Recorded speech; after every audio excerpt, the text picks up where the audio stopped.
Sean Sheehan here for Severe MMA before the big Bellator Dublin card alongside the headliner Cal Ellenor, who fights James Gallagher on the night.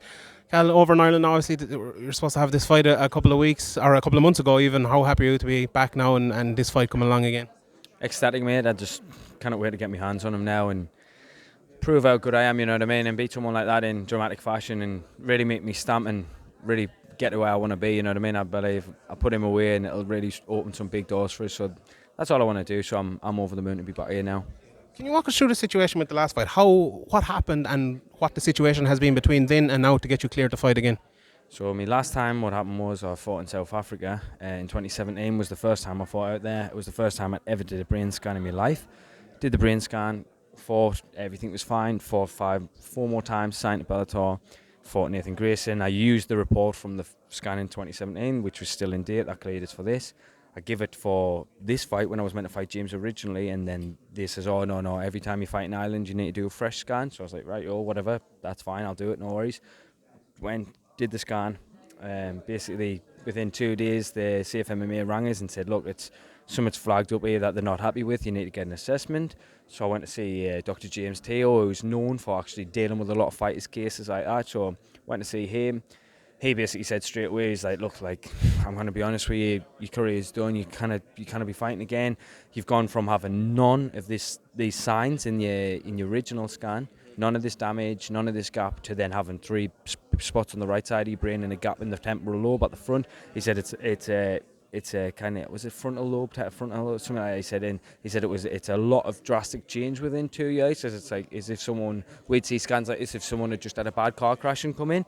So that to me, I was like, what? Like, are you crazy? Like, I don't even take damage. I bought one fight when I fought Grace, and like, I didn't never really take any damage. So I was like, what? And so it was a massive shock. And then speaking to CFMMA back and forth for ages, and then in the report he says, look, even all they've given us is a review of your scan. He says the only thing that could ever give you a chance to fight again is if you get the images from 2017, and we can press them up against the other images and see what's what. But I could never get the images.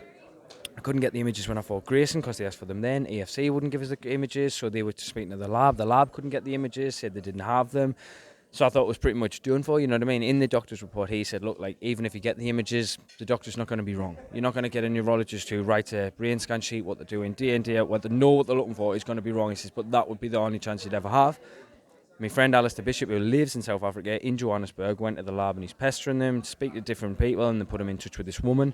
This woman actually gets the images, sends them over to us. We get them. I send them to CFMMA. About 2 days later, they rang us and said, look, we've used your images against the other images, and says, off the record, I can tell you now, there's no difference. You're not at any further risk. You should still be fighting. Like, obviously, the fight had been pulled at that point, but they're like, look, you can fight again. That's the light at the end of the tunnel. Obviously, you've lost your fight, but you can fight again. Said that in basically in 2 years, there's no change at all. The scans are exactly the same.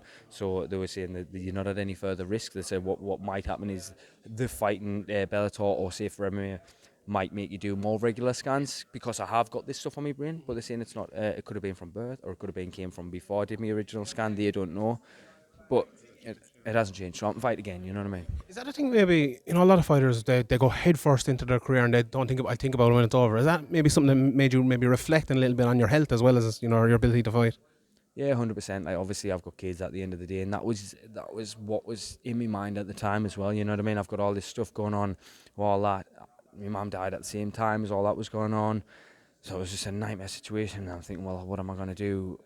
Like, all I've ever done is fight. I've walked in the gym at 12-year-old, and it's all I've ever done. So to then have it taken from us, I didn't really know where I was at or what I could do because this is all I've ever done, and I've put all my eggs in one basket. Like, I believe this is the life I will make for myself and I will be naming this. So I was like, to have it taken away from us, I was like, well, what do I do now? And I didn't really know, and then obviously then I was like, do I become a massive drug dealer or no, what do I do? You know what I mean? If I can't fight, what am I going to do? I'm pretty much stumped. I didn't even pretty much go to school, you know what I mean? And I'm not stupid, you know what I mean? Obviously I'm not daft at all, but it's just, as far as that, like, fighting's what I've done, you know what I mean? And this is how I make my money and this is what I want to do. So to have it taken from us like that was a massive kick in the nads, but to have it back, it just makes us realise how much I actually wanted even more. And it's actually, in a weird way, this is what's kept me head right, and this is what's pulled us around from that horrible time and losing my mum, you know what I mean? And this is what's kept us right, and this is what's gonna get us through that and propel us to the next level and really open doors for us and really make a name for myself and start to make a life for myself in this. So I'm absolutely buzzing. And do you think the fact it's the same fight again,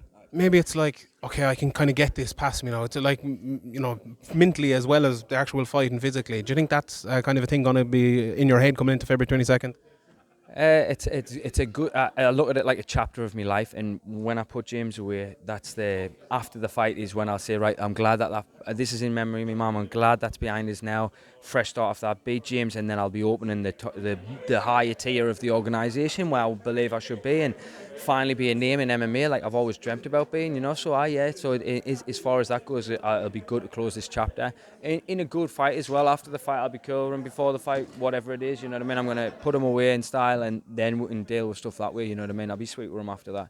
I'll ask you about James again in a second, but I was speaking to Aaron Chalmers there a while ago, and he's from the similar part of the world as you, and he was saying the flight's over only 13 quid on, on the Saturday morning, and obviously he'll have a big fan base coming over. Do you think that'll be a little bit of an advantage to you? A lot of those people that might hear where you're from and might help you out of it. Yeah, probably will. Like obviously, he trains at a gym that I'm friends with the guys there. He's from an area I've got a lot of my friends are his friends. You know what I mean? We know a lot of people, similar circles, and it's good. But even if he wasn't on the card, I'm bringing Army over anyway. So look, the last time I was off the card and I still filled the airport, and the flight was still my fans. You know what I mean? People who come to support me, loyal people from Sunderland and Newcastle and the North East. So this time's going to be even bigger. You know what I mean? And especially with his crowd there as well. We're from that little close knit community. You know what I mean? We all got each other's backs there, and so it will be good. It'll be good to have some more people there in that environment. But to be honest, if I had one person there support me, or I had none, or I had 5,000, it wouldn't matter to me. I'm going to go in there and punch his head in and do what I do anyway, so I can't wait. So last time we were here, I spoke to Ryan Scope about a similar sort of thing, fighting against Peter Queally and having to deal with that crowd. And I suppose even for James being the main event, fighting against James, it's going to be absolutely huge. Is that something, I spoke to him there and he says, you're not going to be ready for that. He's going to come out in front of 10,000 people and he's done it 2 or 3 times before. Is that something that you kind of have to mentally prepare for and be ready for? Nah, not at all, mate. You know what I mean? I flew... Look at this, I'm here today by myself. I come here by myself in front of him. This is a whole Irish thing. Everybody's Irish. He's full teams there. He sat there with his family. I couldn't give a shit. Honestly, mate, I'm coming here and I know what I can do. I fought in South Africa. I went out there by myself and fought in hostile crowds there. This is bigger. Mate, this is what I'm meant for, literally. Like, I'm the person who can go there and handle this, and he's saying I'm not ready for this. What's he going to feel there if I'm this bum who he's going to come and put away straight away? How does he look good if he beats me then? How does he look good if he beats me? He's meant to beat me, is the C, you know what I mean? So if he beats me, what's that? What's the feather in his hat there, you know what I mean? Where, you know what I mean? It's one of them things, mate. All the pressure's on him, there's no pressure on me. I'm just going to get in there and just light him up and do what I do. And if he gives us an opportunity to take his neck home, I will, and I'll rip his head off there. If not, I'll beat him. I'll beat him for 3 rounds if I have to, but I can definitely beat him, and I intend on doing so, so I can't wait. Watching fights, I think the hardest thing for fighters to look is comfortable in the cage. I'm watching your fights; you look very comfortable, and you're very maybe a bit too comfortable at times. Is that a thing against James that maybe, like, whatever you say about James, he's a very good submission artist. He can catch onto something. Is that something you're like looking at and going, I'd be comfortable with that, maybe too comfortable against James because he's so dangerous? No, that's the thing. That's what I'm saying. Like, he's praying I'm the react the same way the rest of the guys he's fought is. He gets on someone's back and they panic. Look at it. He's thinking, oh, well, he gives his back there. The reason I've had my back taken in fights is because I'm not scared to be there. I'm not scared to be there if he's on my back. You know what I mean? I'm genuinely not. Like, I believe day in and day out, I'm on the match with people way, way, way above his level. And I you know what I mean? I'm going to be ready for this fight. Let's put it that way. And I can't wait, and if he's praying that he's going to get my back and I'm going to give up, then he's got a rough night to look forward to, mate, because I'm going to be coming there and I'm going to be ready for an absolute war, mate. And yeah, maybe he might think I am a bit relaxed in there, but that's one thing about my style. I'm always relaxed and I'm always comfortable in there, and that's what a lot of people are not. You see people jittery and panicky, and I'm relaxed in there because I'm having fun. And as I said earlier, like, when I'm having fun, that's when I'm most dangerous, and I will be having a lot of fun that night. You know what I mean? I've lost the biggest part of my life, you know what I mean? I lost my mum, so this to me, like, honestly, if win or lose, winning's nice, but if I lose, I couldn't give a shit, mate, honestly. So why am I going to let that crowd bother me? I'm going to get in there and do something I love, and I love to fight, and that's what, you know what I mean? I feel like you have to be a bit of a psycho to fight anyway, and I believe that I am the right kind of psycho, you know what I mean? I feel like I'm a bit tapped as well. Everyone's a bit kooky in this sport, and so I'm not really bothered about that at all. I just want to get in there and have fun and put on a show. And I hope he turns up as the fight that I want to have. You know what I mean? I would love to go in there and have a bloodbath and really, really have a grindy, rough fight that, you know what I mean, that people remember. I don't want to then have him diving in my crotch and try to hold me hips and do whatever, you know what I mean. He can do that with any of the rest of them, you know what I mean. Come and have a proper fight with me and we'll see what's what. Cal, really appreciate it. Sorry to hear about your mother. Merry Christmas and thank you very much for your time. Thank you.